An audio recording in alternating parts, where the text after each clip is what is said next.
Wellness is a practice, not just a word.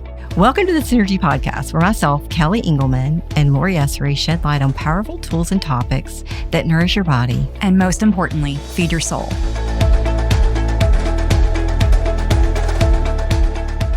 Welcome, Synergy Podcast listeners. We are so excited to be with you today. Kelly and I are just going to have a casual conversation about a common topic that many of our patients come to our clinics about, and we're hoping to maybe dispel some myths and maybe answer some questions that have been burning about food allergies, food intolerances, and food sensitivities. So listen up. So Kelly, I'm excited to have this conversation with you because we don't always get a chance to talk about kind of what we're seeing in our clinics. But, one day we were talking about how many times people come into the clinic had a lot of testing. They're sick and tired of feeling sick and tired, and they just want to know what tests to do, or they've already done a lot of testing. And most recently, people are coming into the clinic having already had some food allergy and food intolerance testing. So what do you, when clients come in with those questions and with those tests, what is the first thing that you do with them, that you say to them? Great question, Lori. The first thing that I like to do is I like to sit down with them and just see, when did they have the testing done? What were the circumstances that led them to initiate testing in the first place? To your point, a lot of them are just sick and tired of being sick and tired. And so, now it's direct to consumer market. They can order these tests online for themselves. They may not even understand the technology behind the test or when it's appropriate to do the test. So I try to get some backstory and history as to when that test was done, why it was done, and what they expected to get out of the testing, and then what they've done since they've had the testing, right?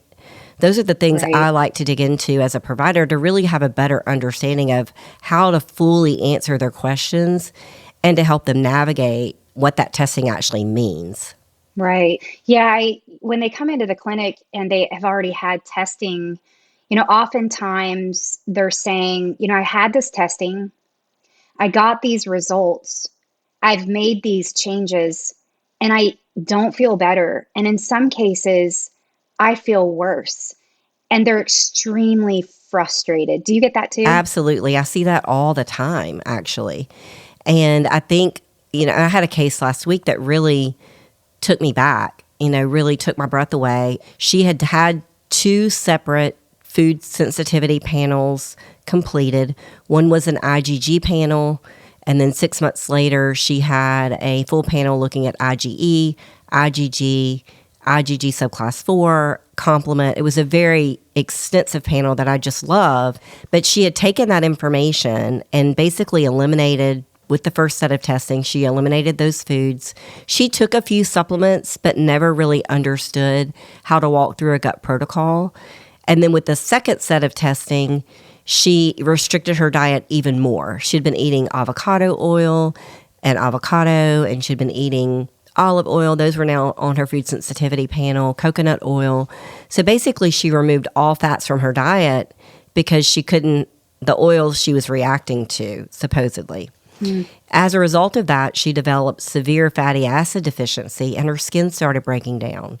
She was covered head to toe in a rash. Her histamine symptoms were through the roof. And, and I think, gosh, how was she communicated to? She's a kindergarten teacher who was a rule follower and followed the rules to a T from what she understood.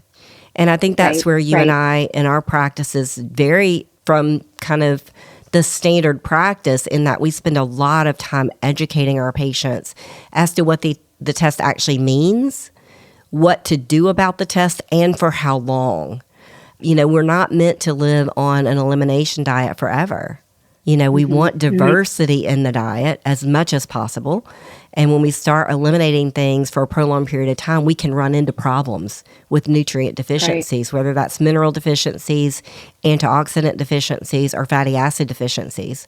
And those oftentimes show up differently, but that's the risk, right, in having a test done, that you don't fully understand how to execute those results. Right. So not the wrong test, but definitely not with the trained eye looking at it through the lens of what else is going on. So you bring up a really good point. It's right test for the right patient at the right time, because otherwise you are going to end up really frustrated. So you touched a little bit and you threw out a lot of IG terms, Yes. and I know what all of that means, but I do think it's important to kind of talk about, because we have people that come in that have had skin testing, which is more of that reaction, that IgE, right, testing.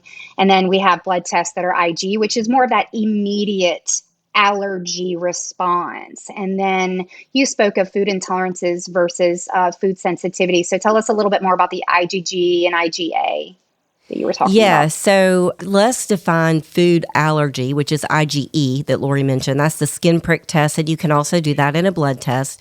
That would be an immediate reaction to the food.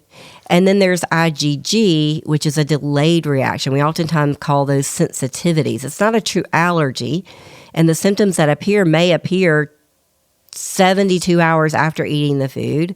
They can be very challenging to pin down because you may not remember what you had 3 days ago, but all of a sudden you have that symptom. So those can be difficult to understand.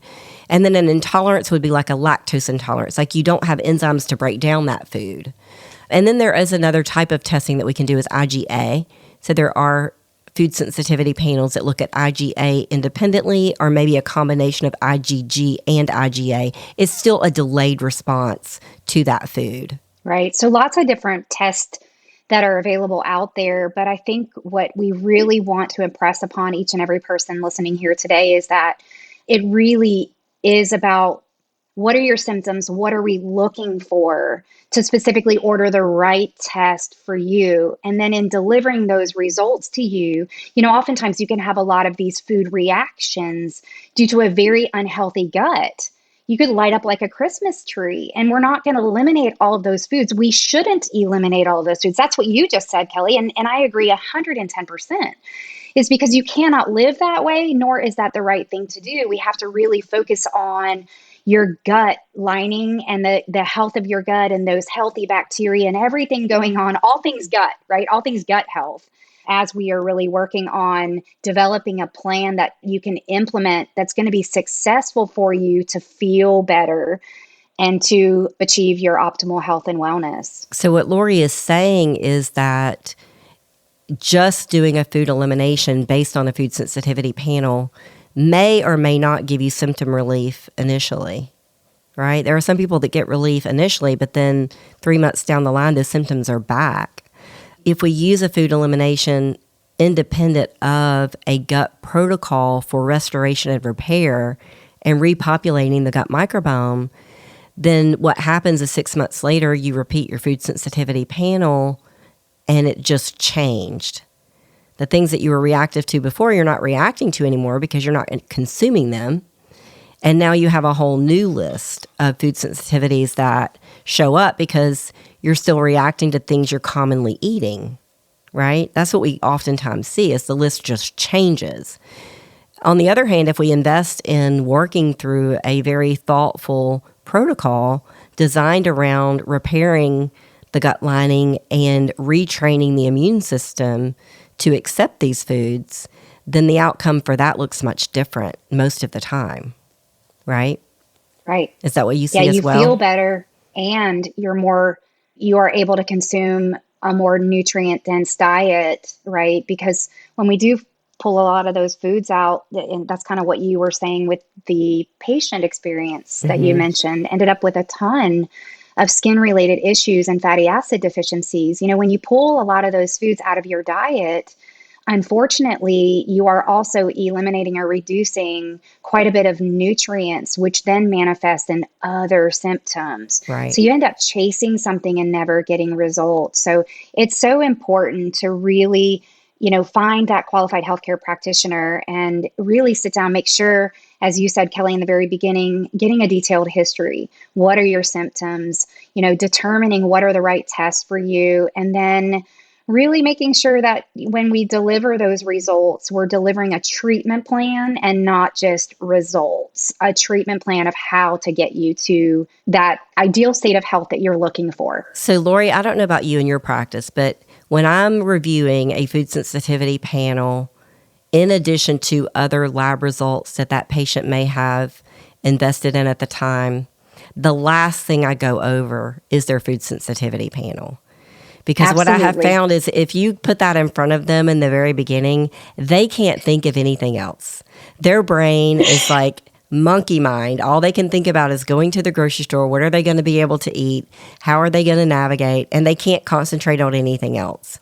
And so I bring Like, that. what am I going to do? Right. I bring Panic. that up because when you're working with the provider on food sensitivities and gut restoration, it's not a one visit plan. You know, we may map out the plan in one visit, but to execute that in a way that's going to create healing typically requires multiple touch points. So we want to make sure that you don't get lost in the sauce and you don't think that that food panel is the end all be all, but we're really working toward restoring your overall health and really monitoring those keystone factors that are going to dictate whether you heal or not. And oftentimes a lot of life happens in between those visits. And, you know, stressors happened, circumstances change, and those play into your overall health picture too. And so your healthcare provider needs to have a better understanding of those things to help you navigate the process. Because if you have food sensitivities, there are other things going on. Food sensitivities do not happen unless there is gut destruction that lead to food sensitivity. So it's not the problem, it's part of the problem, but it's typically a symptom of a bigger problem that unless you address the bigger problem, then that way of life of having to avoid will continue to evolve despite your best efforts. Yeah, absolutely. And, you know, when is the right time to, some of the things that we talk about is, you know, some people are on antihistamines, some people are on steroids, and we have to be very cognizant of medications that can interfere in testing results too. So that's all part of that history also, is when is the right time to do it. I remember a time where I had a patient who had recently had a colonoscopy. And what happens with a colonoscopy? The colonoscopy prep, right? We wipe out the entire gut microbiome in the cleansing prep, and then shortly after had testing and lit up like a Christmas tree. And this was a person who had been a long-term patient of mine, who had been working very, very hard and really didn't feel bad. We were doing a follow-up test. I didn't know she had a colonoscopy. And it wasn't until months after, when I was so perplexed, asking her questions, and one day that light bulb went off and she said, "Could it have been the colonoscopy?" Do you remember me sharing that with you? I do remember you sharing that with me. I want to back up. That is interesting, but I want to back up because you've said it a couple of times, lit up like a Christmas tree. What Lori is saying is that panel, when we get those results back, it's very colorful. So if we get back a panel that there's a lot of color on the page, that is lit up like a Christmas tree. And you do not want to see a lot of color on your page when you get back your food sensitivity panel. You want that to be as boring as possible. We love lit up Christmas trees, don't we? We love Christmas trees. But we don't like them on your diagnostic But we do testing. not like them on your diagnostic testing, right? And so, things can interfere with that testing. As Lori mentioned, steroids, antibiotic use, colonoscopies, those are things, an illness 2 weeks prior to your testing. You know, I oftentimes will educate my patients, listen, if you have an illness, especially once COVID happened, we had to have this conversation more often. If you have an illness and you're scheduled for blood work within the next 2 weeks, and it's routine blood work where we're tracking and trending numbers, let's delay it a little bit. Let's not do that just yet, because it may be a little bit askew for a couple of weeks after having an illness like that. And so really being aware of things that could affect your panel in an abnormal way that may create more anxiety than really you need in looking at those results. And mentioning steroid injections too, we often forget about that. A lot of people have joint injections where they have those steroid injections. So just kind of thinking about not just oral use of medications, but also injectable use of medications too, that can definitely interfere in test results. So whereas something like an illness would cause that panel maybe to be hyperreactive, something like taking antihistamines or taking a steroid would cause that to be falsely negative sometimes. So you may get a panel that doesn't match the clinical symptoms because of use of those medications prior to testing. Hence the reason I really do recommend avoidance of ordering tests online just based on symptoms. But I do know that we do talk to a lot of people who live in areas that they don't have access to providers of care who offer these tests. And so, I understand that people they're just looking for an answer. But I would really caution just ordering something online. Again, through the clinical eyes of someone who's qualified to look at all of those things for you is so important. Absolutely. I remember back when I first started practice and became aware of food sensitivity testing, I tested myself. My panel was not pretty. And going to the grocery store that first time was overwhelming. In fact, my story goes, I went to 3 grocery stores that day, and the only thing I bought was tea. I came home, and I think I cried a little bit and went for a run and pouted a little bit. And then I decided to put on my big girl panties and figure it out. But it was a bit overwhelming. That was, 14 years ago when I had very little knowledge of functional medicine, and I liked what I liked. My palate was not very well developed in the way of vegetables, and it really challenged me to start thinking about food in a very different way. Absolutely. Yeah, I laugh. I've heard you tell that story, but I laugh every single time you tell that story because it's really, as a provider of care sitting down with patients, it has made me really take a different approach with how I share results, very empathetic because I've been on that journey too. I've been in that seat before where I looked at my own and felt the same way. And so it's really treading lightly, saying what needs to be said, but again, and being sensitive to it, but developing a plan. We could sit there and develop a plan that's a really good plan. But at the end of the day, if it's not a plan that our patients can execute, then it's not a very good plan. And so being very sensitive to how we unroll that, what are the most important things to pull out of the diet? Because there are going to be some things that need to be pulled out completely, but there are things that will rotate in too. Again, depending upon what other actions you're willing to take. If you're willing to change and walk through a gut restoration program, you're willing to be aggressive with that. You're willing to work on your environment, get better sleep, decrease that incoming burden. The more you're willing to do, the better the outcome's going to be for sure. But I think all in all, we all have to be sensitive to each other's initial frustration Yes, of what and those results can make you feel. Yeah, that emotional attachment to food that we all have, and the 4-year-old in our head that needs to be nurtured a little bit. So I want to encourage our listeners, if you've had some food sensitivity testing or you're thinking about having some food sensitivity testing, I want to encourage you to be in it.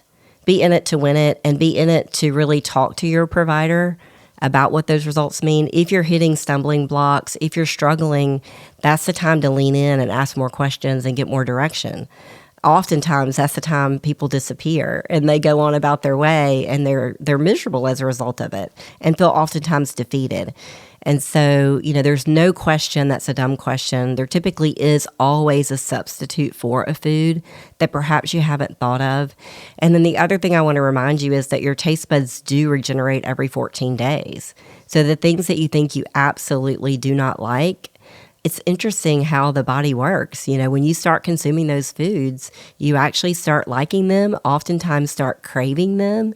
So be patient with the process of that retraining of the palate too. Absolutely. Well, that's definitely good advice. Well, our listeners sent in some questions that we want to answer for you. So, Kelly, how much does a test cost? Are there ranges for tests there are. That we can give? Yeah, there are ranges. The least expensive test, and I'll say possibly the least reliable test too, is the IgA test. And there's an IgA test that tests for 4 major food sensitivities: gluten, dairy, egg, and soy. And that test is around $120, $140 for that panel. If someone has a low IgA, though, that test may not be the best because you may get some false negatives. But it is a screening. And then, so they can range anywhere from about $140 all the way up to $400 or $500, depending on how deep you're going into the immune system, what you're trying to look at. Depends on the complexity of the test as to the cost of the test. And I think you hit on a great point that yes, the least expensive test that you just brought up is the least reliable test. But I also want to add that the most expensive test doesn't necessarily mean that it's the most reliable test, right? Yes. So I think it's very important to go back to, what we've said before is making sure that before you decide what test you would like to do is get with a qualified health practitioner who understands your history. What are you looking for, and making sure that you're ordering and getting the right test for you, because even if you only pay $150 for it, if that test doesn't achieve the outcome and it's not reliable, it could be a very expensive test, something you spent a Yes. little bit of money on that just didn't do anything for you and may have made you feel worse in the long run. Right. And then the opposite end of that is you could spend a whole lot of money on a very complex food panel that was done at the wrong time and maybe has false information on it too, because there's a lot of what we call molecular mimicry goes on in the world of food sensitivities. And so your test may show things that you react to that aren't true reactions because of the position of the immune system at the time of the test.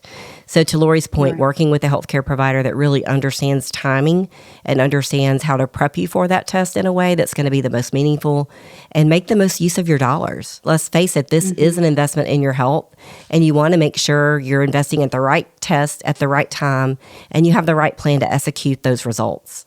And that transitions really nicely into the next question, was how do you determine what tests are best for your patients?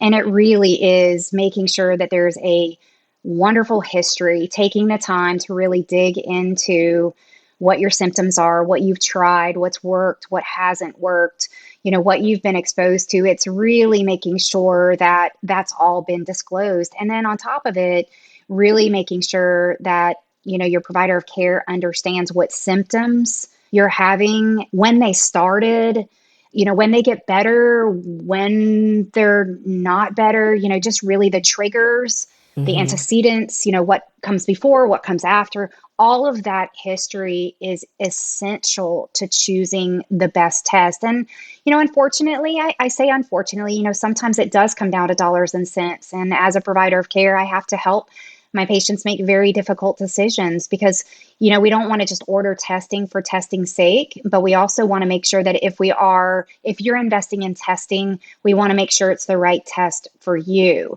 So all of those things play into that determining the best test for you. And anything else you would add to that, Kelly? No, I think you said that well. I mean, I think having a thoughtful position as to what tests are ordered, when they're ordered, and then how they're interpreted. I think that's the bottom line, is making sure all of those bases have been covered before you have that test drawn. Yep. Right. And there are the next question is, what's the best or most shocking positive outcome that you've achieved, when with testing results? And there are very, very positive things that come out of doing the right test at the right time. And the most positive is, I have people that go from a life that's not very quality filled.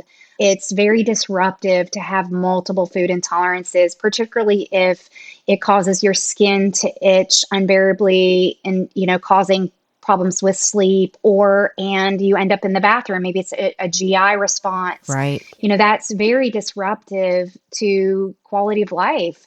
So I truly believe that the best outcome is when you can give someone back their quality of life because they got the right results. They were willing to do the work and they see the benefit of that. Absolutely. And the fun part is we get to see that most every day with our patients and the healing that they have. Anything that we can do to lower their inflammatory burden long term is a win. And when you have these food sensitivities that are going on and progressive, it's creating an inflammatory burden within the body. So our goal is to remove the offender, to really work on repairing the body in a way, and then reintroducing those foods in a way that's going to help retrain that immune system to accept that food. Yeah, and when you talk dollars and cents, and this is a question we get a lot, is, how can proper testing be what we refer to as an investment, right? It's not a cost, it's really an investment in the long run. And, you can spend your money on a lot of things. You really can. So having a good exhaustive history, determining what the right test is, it's no longer a cost. It truly is an investment in your health. And, you say it, Kelly, all the time, and so do I. is either we're going to pay now or pay later, Right. right? We're going to pay now or pay later. So getting, that investment, and that's why we call it an investment, because it's an investment that pays you back in significant reward. That's right. When you get the right test and you get the right information and you get the right treatment plan, as we spoke of earlier, the right treatment plan, because it's not just the test.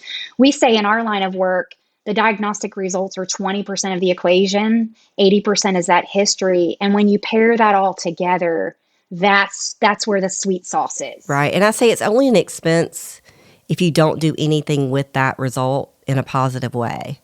Right? That's when it becomes an expense.